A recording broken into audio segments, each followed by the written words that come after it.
Kalau tak perlu pembangkang, beritahulah tak perlu pembangkang.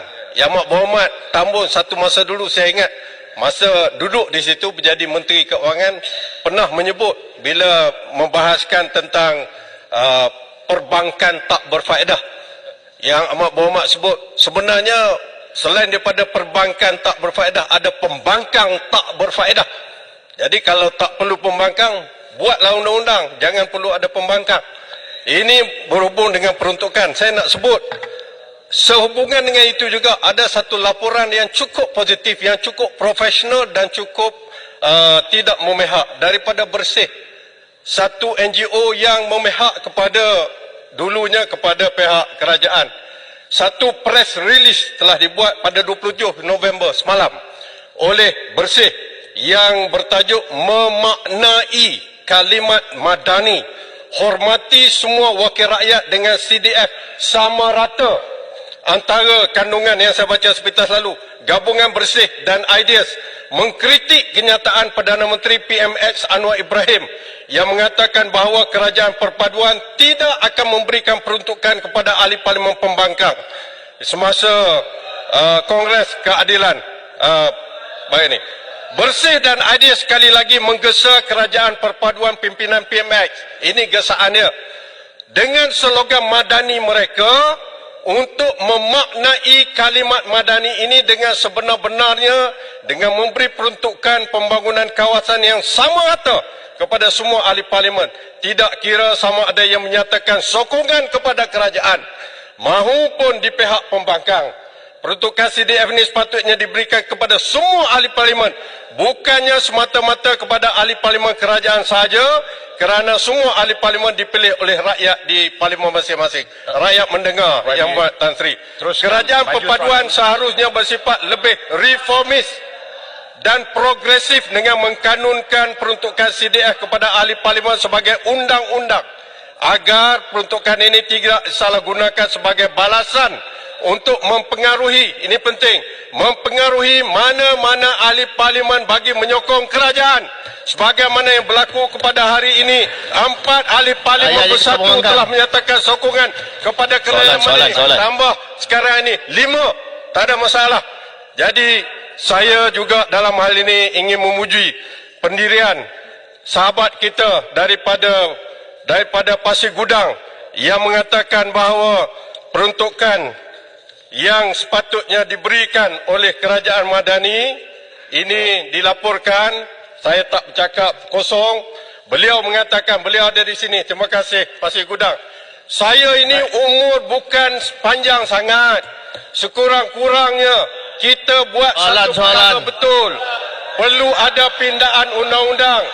Tak kira kerajaan, bukan perbahasan. Hak peruntukan kepada parlimen diberi sama rata. Kalau yang Amat Berhormat Tambun dapat buat, amat cantik. Panjang sangat laporan. Dia lebih kurang sama dengan Bukit Gantang ya. Ya. Okey, soalan saya. Ya. Soalan saya. Ya. Soalan saya. Terima kasih. Saya tahu yang Amat Berhormat Perdana Menteri bukan cepat koyak macam Ulu Langat. Soalan saya. Kota Baru jangan macam tu, saya tak kacau. Okey, adik, duduk. Layak jadi ketua pembangkang. Apa nak soal ni? Layak jadi ketua pembangkang. Gantikan Lumut, sebab Lumut tak ada. Kamu macam Lumut tu dulu. Larut. Layak jadi ketua soalan pembangkang. saya, okey. Jangan lama tanya sangat. Saya pun nak tanya dekat Perdana Menteri. Setujukah saya katakan bahawa bukankah peruntukan CDF ini merupakan peruntukan untuk pembangunan kawasan. Sebab itu dia nama CDF, Constituency Development Fund. Bukannya peruntukan pembangunan untuk kawasan penyokong kerajaan sahaja. Dan yang keduanya, bukankah peruntukan untuk ahli parlimen ini digunakan untuk kepentingan kawasan parlimen dan juga rakyat di kawasan itu. Constituency and constituents. Tanpa mengira latar belakang politik dan sebagainya.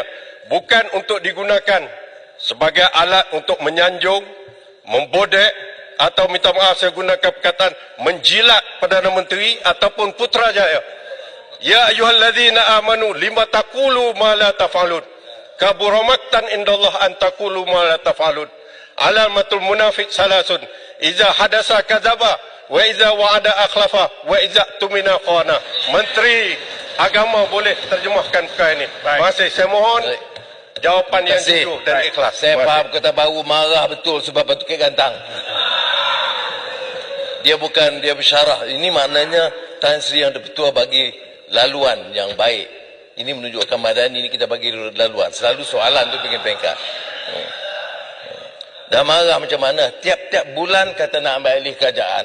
Tiap-tiap bulan ada ahli yang keluar. Ya, jadi maknanya berhenti pertamanya. Igawan untuk nak rampas tebuk atap ni, hentikan dulu. Ya.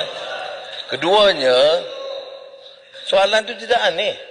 Soalan Bukit Gantang itu hanya menjelaskan ada permasalahan dalam negara dan peranan pembangkang itu membangkang. Saya tidak pernah kata semua harus tokong kerajaan. Tetapi apa yang berlaku di kempen? Kita ini menentang Islam. Kita bawa negara Melayu sudah tidak ada. Pimpinan Melayu sudah hilang. Apa dia saja wakil Islam dalam dunia ini? Mereka saja wakil Melayu di dunia ini. Masa mereka perintah, harta Melayu mereka sakau banyak. Ini kenyataan. Sekarang ni 3 tahun dalam kerajaan, menteri-menteri ada belah sana. Saya bagi tahu. Apa peruntukan dibagi kepada orang-orang lain pembangkang? Apa hukum dan hadis itu lima taqulu ma la taf'alun terpakai kepada orang lain, tak terpakai kepada kamu. Baca ayat Quran salah guna. Kalau betul, saya nak tanya, mengapa dulu tak bagi? Pembangkang masa itu dalam kerajaan. Ya, kamu dah duduk dulu diam, jangan cakap banyak. Ini giliran saya. Datuk Ismail Sabri menjadi ahli parlimen, menjadi Perdana Menteri, berbagi peruntukan yang sama. Betul. Nanti Prasta jawab. Magistrate pun tak ikut peraturan macam mana? Floor. Baik. Floor Tambun. Ya betul. Belah sini pun ada. Tapi soalnya, jangan tak terlepas tanggungjawab kamu. Baca ayat Quran. Lima taqulu ma la taf'alun. Kamu kata mesti kepada semua wakil rakyat. Mengapa 3 tahun kamu tak bagi kepada wakil rakyat? Kamu baca Quran mana waktu tu? Masa tu? Tahu pun. Jangan guna ayat Quran ditunggang untuk kepalsuan. Kalau konsisten saya hormat. Setiap ada masa kami tidak ada rasuah. Masa kami tidak dinaikkan judi. Masa kami peruntukan diberikan. Saya salute. Tapi tak ada berlaku. Baik. Ya, itu yang modal kamu ketebuk. Di mana? Apa betul atau tidak? Masa kamu perintah judi naik jadi 22. Saya tanya, betul atau tidak? Masa kamu perintah, ya, jeritlah sebanyak mana, tak boleh dinafikan kenyataan. Masa kamu perintah jana wibawa berleluasan, sakau duit rakyat. Masa kamu perintah, ini yang penting, peruntukan tidak diberikan kepada wakil rakyat. Saya beritahu, tak pernah saya katakan peruntukan tidak diberikan. Saya kata bincang dengan TPM 2. Seperti mana kami bincang tatkala Bera menjadi Perdana Menteri dan Kota Baru menjadi ahli perundingannya. Dia lupa semua tu.